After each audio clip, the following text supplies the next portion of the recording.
The tide has turned. Nick Saban is gone, and there are no excuses for the Georgia Bulldogs to lose in Tuscaloosa later this fall. If there's one thing I think Georgia really needs to do more than anything next season, they have to beat Alabama.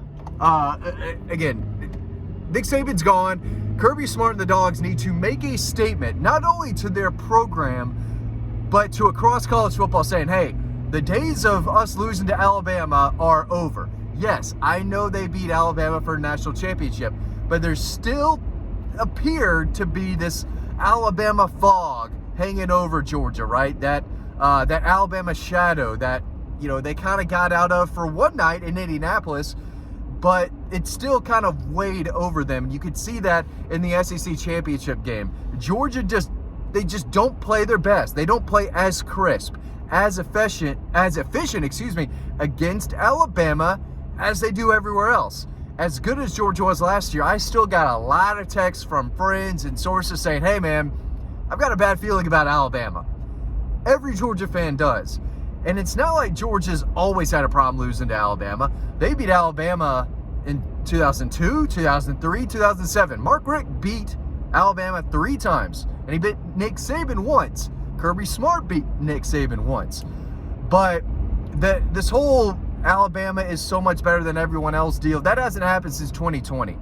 And with the new coach, a lot of starters hitting the transfer portal, some key starters, I think there's no excuse for Georgia to lose that game. They should have beat Alabama last year. They were better than Alabama all year long, except for that one Saturday in Atlanta.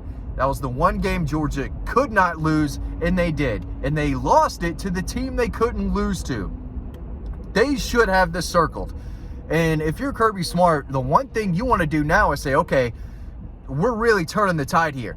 Now we want to get to a point where Alabama loses to Georgia several times. Again, Nick Saban's no longer there. This is not the same Alabama program that people have got accustomed to winning and competing for championships every year. I'm not saying they're not going to do that, and I think they can win a national championship under this guy. But year one, new coach, a lot of new starters, a program that we think is taking a step backwards. How big of a step? I don't know. Small, big, we don't know yet. But Georgia should be better than Alabama, and I thought Georgia would have a pretty good shot of going to Tuscaloosa and winning this game with Nick Saban and with Caleb Downs and with Caden Proctor and with all these other guys. But you take away the starters who were there last year who transferred. You take away the guys like Dallas Turner and a few others who are entering the draft, right? Kool-Aid McKinstry, Terry Arnold. They're losing a lot, and then they just lost a lot to the portal. The OC just left Alabama to be the Seattle Seahawks coordinator. I mean, things are not great in Tuscaloosa right now. And that's a game I don't think Georgia should lose. It's going to be a real bad look if the Dogs go over there and this guy, Kalen DeBoer, beats a Kirby Smart 9th year led Georgia Bulldog team in his first year. I don't care if this is in Tuscaloosa or not. All right, that shouldn't matter. I know it can get pretty rowdy over there. I've never covered a game there, but I feel like LSU is louder. I feel like Auburn can be louder. Georgia's gone and played and won big games on the road before. This would be nothing new, okay? But this is something they've got to switch up. It almost feels like it did against Florida a long, long time ago. When Georgia rushed the field, I guess 2007, they were making a statement, hey, we're not losing to these guys anymore. We're done with that. We're done with that. And I feel like I have to say this again. Yes, Georgia has beaten Alabama recently. They've got to make it a point where it's consistent. And it hasn't been consistent for a long time. Again, they beat Alabama 3 out of 6 years in the mid-2000s. And, of course, that was pre-Nick Saban, at least the first two were. When Georgia went to Tuscaloosa, ripped their heart out in 2002. Then Alabama came to Athens. Believe it was 2003. Thomas Davis out there breaking the ribs of Brody Croyle and all that. They just crushed Alabama in Athens. But then Alabama's had their way since. 2008 in Athens was just a bloodbath. That's when Alabama started to become Alabama. 2006, Saban's first year, I mean, they weren't good. 2007, they were good. They were not great. 2008, when they just drilled Georgia in Athens at night, that was really bad. They lost to Florida, that SEC championship game. But that's when you say, okay, this Alabama team is back. They are for real. Of course, they won the national championship in 2009 and had like a little dynasty going for a decent amount of time. Now it's Georgia's turn to say, you're completely done now. No Nick Saban, no dynasty, no more. It's Georgia's time, and you're going to have to come through us, right? Georgia had to go through Alabama to win that first national championship. They didn't have to go through Alabama to win the second one. They had to go through Ohio State, and they did that.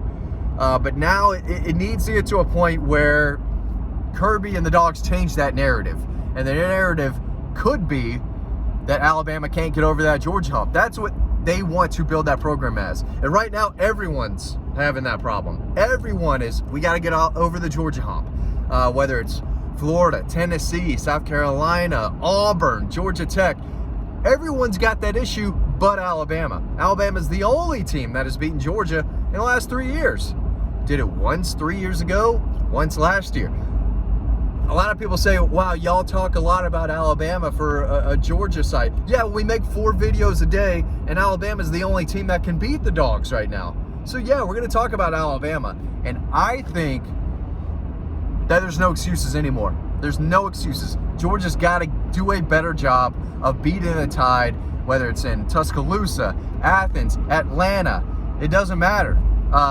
They've got to do a better job of beating Alabama, and now they've got a golden opportunity. They've got a golden opportunity because I'm not sure how far this guy's going to take Alabama these first few years. I think this is going to be a bit of a process. When you lose that many guys, again, to the NFL, to the transfer portal, you're bringing in a staff that doesn't necessarily know the SEC too well. I know the defensive coordinator he brought, I think, from South Alabama. He's a well-respected coach, knows the area, can recruit a little bit, but you're the head coach, and you've got no ties to the South. And your coordinator that you brought from Washington just bounced on you. Now you've got to fill that role. Now you've got to build relationships with all these high school coaches, not only in Alabama, but in Georgia and Louisiana and Texas and Florida. It might take a little longer than people think. So if Georgia wants to make this a thing where they beat Alabama consistently, they've got to start this year.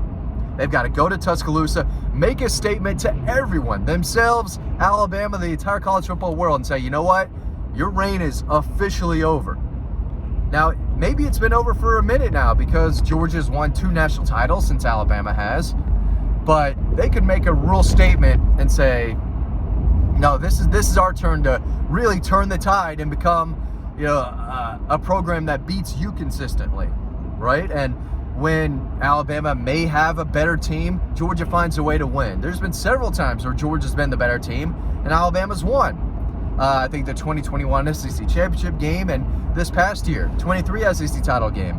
But Georgia's got to play better and they've got to execute better against that program.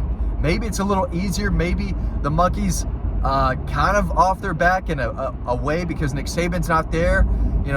They thought they had the monkey off their back when they beat them for a national title. And of course they, dropped the ball literally last year with everything in front of them. They had an opportunity for a three-peat. They couldn't get past an Alabama team that was not as good as them. All that stuff has to die and go away now. That's just what it is. Georgia has to take this series. It's not a rivalry. It's a series, and completely change the narrative and change the way everyone looks at it. Because right now it's still Georgia has a tough time beating Alabama, yada, yada, yada. And it's true, dating back to, 2017 or, before that. I guess you could trace it back to 2008. Georgia's only beat Alabama once since then with several heartbreaking losses, a lot of heartbreaking losses. Now it's time to break Alabama's hearts consistently. And they've got a chance to not only break their heart in Tuscaloosa this year, they have a chance to win that game pretty significantly, right? Pretty confidently. I think Georgia's better than Alabama, and there should be no excuses for not going over to Tuscaloosa and beating the Tide in 2024. Thanks for watching this video. You can sign up to Dawg Post by signing up to our free newsletter. That link is right down below in the description. It's free to sign up. It's free to read all the stories we have over on the site. So if you're enjoying these videos, we really appreciate it. We hope you watch more, but we really hope to see you over on the website. We'll see you there.